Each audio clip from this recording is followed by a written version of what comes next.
तुम मुझे शब्बा खैर नहीं कहोगे? तुम्हारी रातें भी अब अच्छी नहीं गुजरने वाली। सही कह रहे हो तुम, वाकई अच्छी नहीं गुजरेंगी।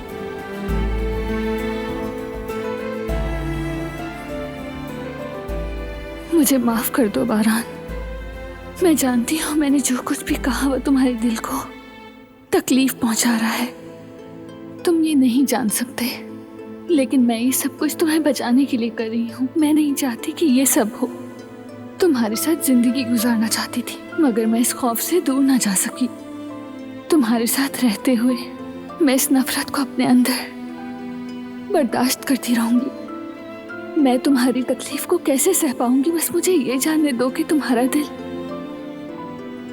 कहीं दूर ही सही, मगर अब भी जिंदा है। मैंने तुम्हें जो दर्द दिए उसके लिए मुझे माफ कर देना बारान। मैं ये सब कुछ तुम्हें और अपने खानदान को बचाने के लिए कर रही हूँ। मुझे माफ कर देना बारान।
हर चीज के लिए मुझे माफ कर देना बारान।